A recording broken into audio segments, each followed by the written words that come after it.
My friend Derek and I were both thrill seekers, and Halloween was the perfect excuse for us to go out and do something scary. We were both 18 at the time, and Halloween was in just a few days. Derek suggested that we go to an abandoned restaurant that was located just a few miles away. I'll admit, it wasn't one of those old, worn-down places, at least not from the outside. It was just a regular restaurant that shut down 3 or 4 years ago, and the property was never bought, so it gathered up garbage and had some broken windows and stuff like that. Anyways, on Halloween night, we packed a small drawstring bag with some flashlights, and then we drove over to the restaurant. We parked on the side of the street, a couple buildings away, and walked towards the front of the place. It definitely looked a lot creepier at night, and I could feel myself starting to get a little nervous. As we approached the door, we noticed a small bike leaning up against the front of the window. I kind of expected other groups of people to come here for the scary experience on Halloween, but I thought it was weird that there was only one bike. Derek tried opening the front door, but of course it was locked, so we made our way around the right side of the restaurant and found a small opened side door. We slowly walked in and found ourselves in the kitchen. It was completely trashed, with tons of bottles and cans scattered on the floor. We then turned right and moved into the back room, which had a few chairs and a table, both pretty dirty looking. It was obvious that plenty of people had been here before us, probably using the restaurant as some sort of hideout or something. We were in there for a few minutes, looking around at some of the graffiti on the walls, before we heard something coming from the front of the place.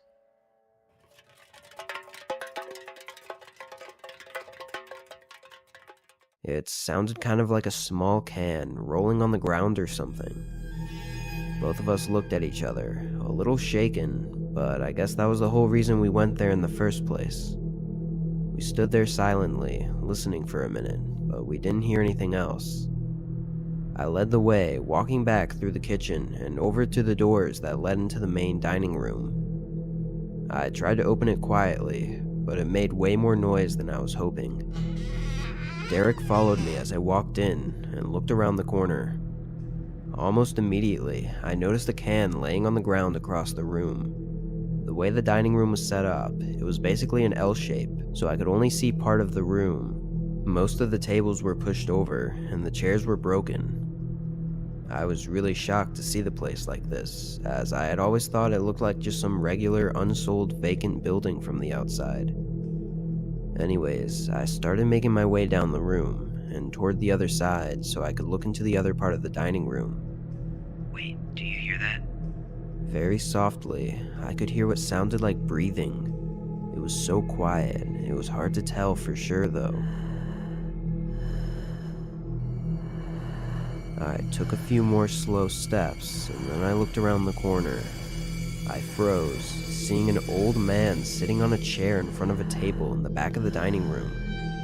He was staring at the floor, breathing softly and not moving at all.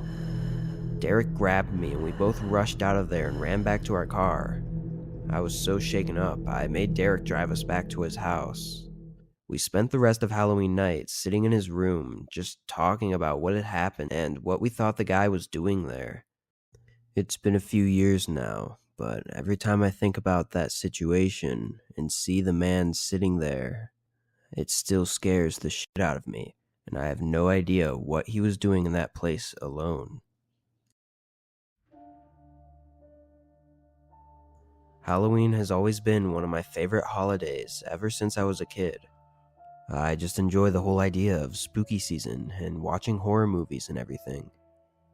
Anyways, this happened last year when I was 22 and lived in a small one-story home with my roommate Alex.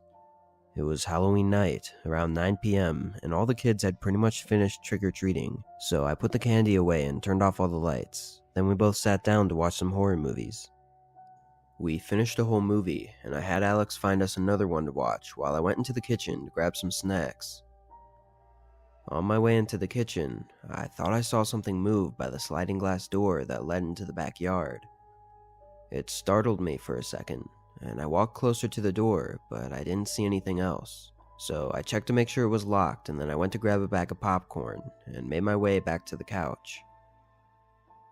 Just as Alex started the movie, we both heard a thud from the backyard. We looked at each other, then both went to the kitchen and over to the back door. I turned on the back porch light, and then slid the door open and peeked my head out. Our yard was small, and it had a fence around it, so it would have been pretty easy to see if someone was there, but I didn't see anything. We both just assumed it must have been a neighbor, and I closed the door and we continued the movie. At some point midway through, Alex got up to grab some water, and a few seconds later I heard him whisper to me from the other room. Dude, someone's here. I could hear the genuine fear in his voice, and I immediately got a little scared too. I made my way over to him and asked what he saw, and he told me that as soon as he came into the kitchen, he saw a man run past the sliding door from outside. Although still creeped out, I told him it had to be just some stupid Halloween prank. I think part of me was just saying that to try and make myself feel better too, but it didn't work for very long.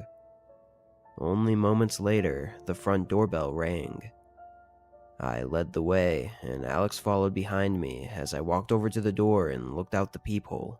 I saw a man in a white mask and dark clothing standing on the porch.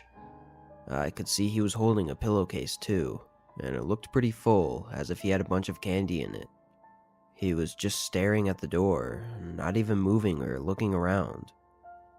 I honestly didn't know what to do, so I let Alex look, and then we both decided to just ignore him and see if he leaves. We waited for a few minutes on the couch, pretty much just sitting in silence, trying to listen for anything.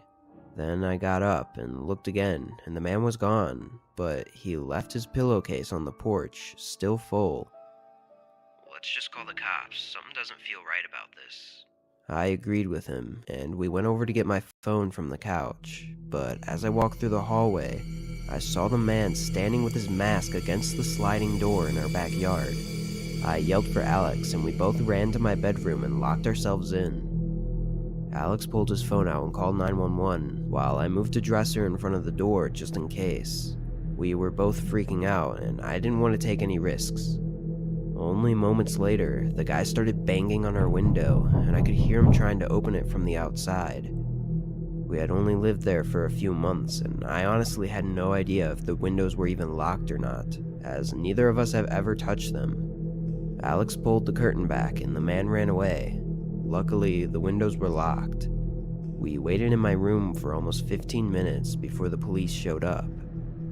The man had already run off, I guess, but when we let the cops in, we noticed the pillowcase was still on the porch. One of the officers slowly opened it and checked inside. Then he grabbed it and poured it out. It was just a bunch of leaves and small sticks. The officer guessed that it was probably just some trick to try and get us to open the door so he could force his way in.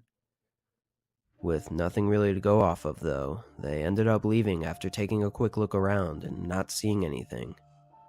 We were still shaken by the incident, but nothing else happened the rest of the night or any day afterwards. We still ended up moving out a few months later though, as we didn't feel very safe in the house after that incident.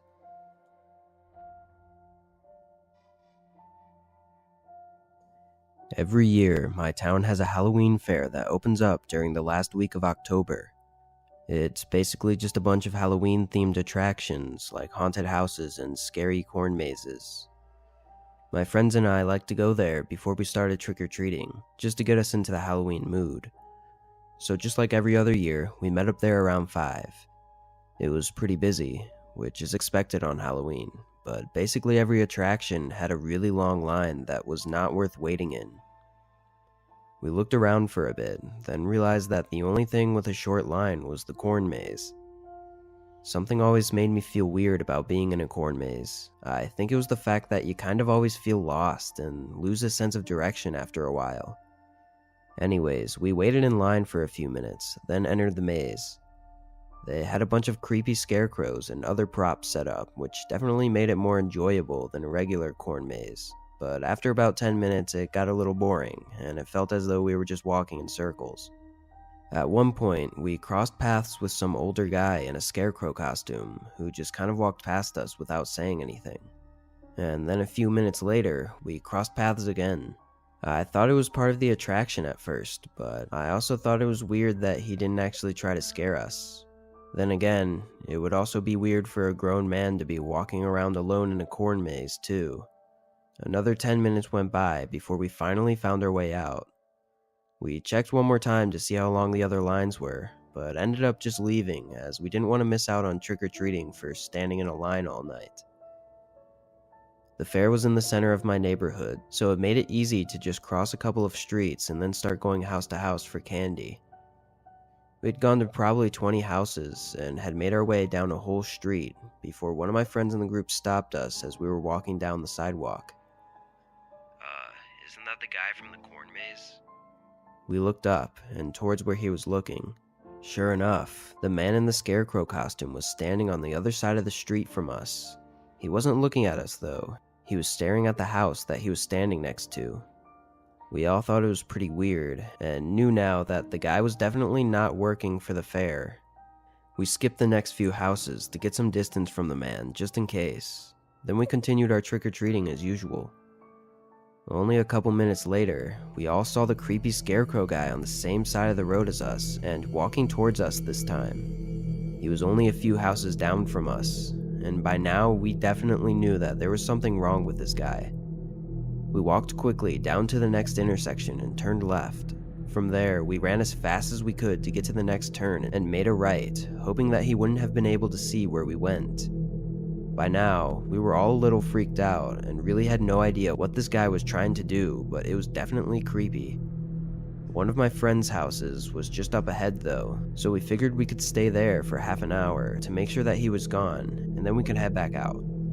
I'd say we were inside for 10 minutes before we heard a soft rustling sound coming from outside one of the windows in the room that we were in. We all looked at each other, terrified of what we'd see if we moved the curtain from the window. But then I got up slowly and made my way over, and I peeked behind the curtain. The man was standing just a few feet from the house, staring at the window with something in his hand. It looked like a hammer or a crowbar, but I backed away too quickly to fully comprehend what I saw.